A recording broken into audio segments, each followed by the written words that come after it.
আবারও চলে গেছিলাম কৃষ্ণনগরের মাদার্স হাটে ফ্যামিলির সবার সাথে। আর চলো তোমাদের সাথে শেয়ার করি সেখানকার ভিডিও, সাথে আমাদের ভরপুর খাওয়া দাওয়ার ভিডিও। এবার গিয়ে দেখলাম মাদার্স হাটে একটা নতুন সেকশন ওপেন হয়েছে, যেটা সকাল 11টার পর ওপেন হয়, আর পুরনো জায়গাটা সকাল 11টা পর্যন্ত অ্যালাউ করে, আর তারপরে বসতে হয় এই সেকশনটাতে।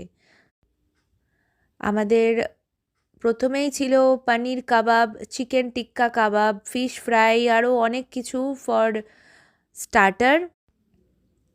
এক এক করে সমস্ত কিছু ঢুকে গেল আমাদের পেটে, আর তারপরেই চলে এলো আমাদের মেন কোর্স। কিন্তু মেন কোর্সের আগে একটা ছোট্ট জিনিস আমরা ট্রাই করেছি, সেটা হলো এই চিকেন পোটলিটা, যেটা বেসিক্যালি চিকেন কিমা করে বানানো হয় আর কলা পাতায় মুড়ে দেওয়া হয়। আর মাঝখানে মিস করে গেলাম যেটা ছিল স্পাইসি বেবিকর্ন। আর তারপরেই চলে এলো আমাদের মেন কোর্স, আর যেখানে ছিল এই মাদারসাটের সব থেকে ভালো এবং আমার প্রিয় মেনিউটা, সেটা হলো ঠাকুর বাড়ির পোলাও। তো পোলাওয়ের সাথে তো অবভিয়াসলি মাটনের একটা দারুণ কম্বিনেশান আছেই, যেটা খেতে সবাই ভালোবাসে। আমিও একটু টেস্ট করেছি, কিন্তু যেহেতু আমি একটু চিকেন লাভার, তাই আমি কিন্তু পোলাওয়ের সাথে নিয়ে নিয়েছিলাম চিকেনের আইটেমটাই, এবং দুর্দান্ত লেগেছে খেতে।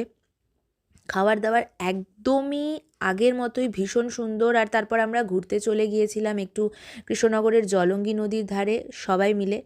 অনেক দিন বাদে বেশ সুন্দর কাটলো একটা গোটা দিন, এবং আমাদের খাওয়া দাওয়া তখনও শেষ হয়নি, তাই রাতে ফিরে আমরা আবার খেয়েছি চিকেন চাউমিন।